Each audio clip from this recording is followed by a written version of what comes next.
Aujourd'hui, j'ai envie de partager avec vous une expérience de vie.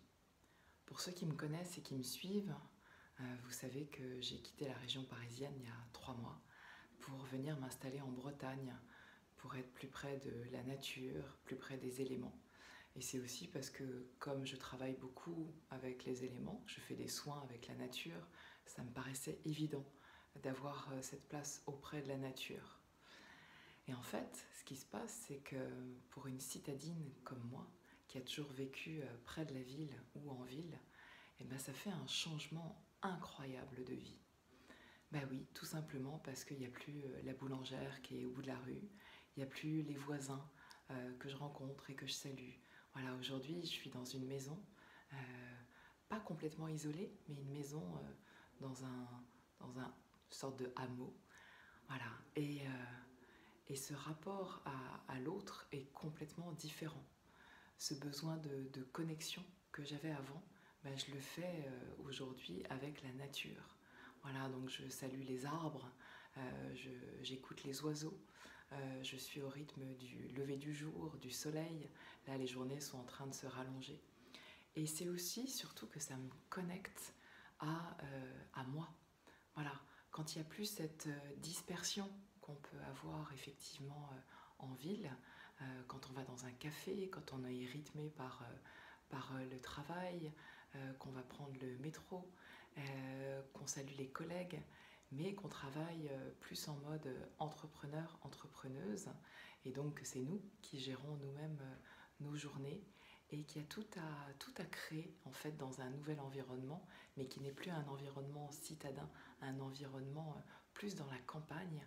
Il y a effectivement cette nouvelle façon de voir le monde, voilà, et cette connexion à soi, et éviter d'aller effectivement se disperser, à aller dans la première ville aux alentours pour aller voir du monde, mais justement aller sentir ce que ça fait quand j'ai moins de dispersion, quand je me connecte plus à moi-même, quand je vais voir à l'intérieur.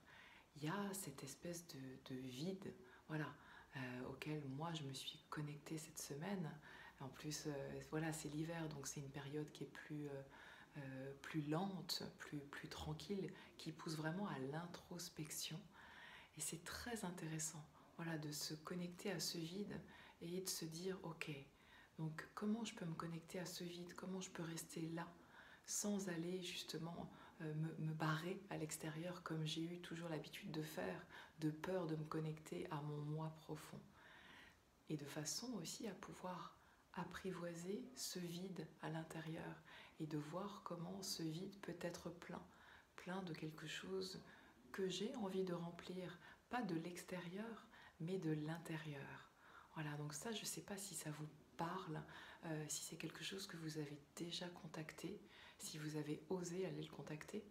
D'ailleurs, Thich Nhat Hanh avait fait une vidéo là-dessus que Damien Maya a relayée sur les réseaux, qui était, je crois que c'était essayer de rester connecté à soi ou au moment présent, même quand le moment est insupportable. Voilà. Et c'est comment je reste connectée à moi quand il y a le rien autour et quand je sens aussi ce vide, ce rien à l'intérieur, mais qui en fait n'est pas rien. C'est là où justement il y a tout. Euh, voilà, ça c'est vraiment une expérience de vie que j'avais envie de partager avec vous.